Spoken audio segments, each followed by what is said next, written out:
I think that there's many challenges. I think a challenge, particularly in post-COVID times, that students have lost a lot of learning, and there's been studies in terms of like the number of months of learning that students have lost, and it's trying to accommodate that. And I've particularly seen as a teacher with some of the students who've come into our sixth form, the kind of 16, 17-year-old students who've come in from other schools, and where they've had like up to 2 years of kind of fairly limited education where they've been learning from home, and some schools have been doing more than others, and there's just so many holes in understanding that students their age from a few years ago wouldn't have had. So that's one of the challenges. I think the challenges in terms of across the country, there is kind of different levels of funding. Even in the UK, some schools have more funding than others. Some schools attract better teachers than others. Some schools have better developed curriculums than others, and it's about empowering teachers as well as students to give them the kind of right resource and the right tools and the right training.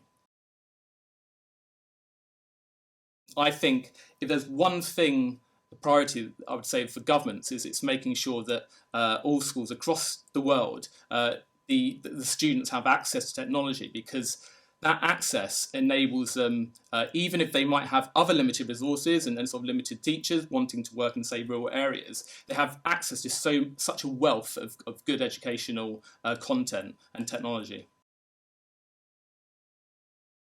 In the UK, teachers aren't so badly paid.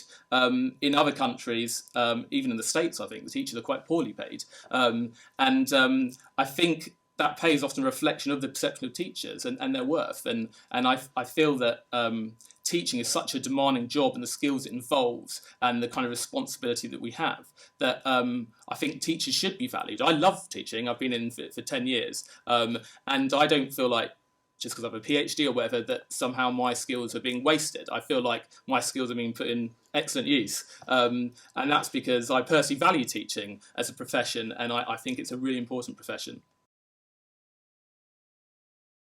Success is not just about perceptions. It's very easy to say things but not do things. It's kind of what are the pragmatic, practical things that will be achieved from this summit, whether it be increased funding, whether it be increased technology in schools, whether it be higher teacher retention rates. They're very much tangible things that we can measure in terms of the success of in education. It's not just about lofty messages, it's about what we can actually practically achieve.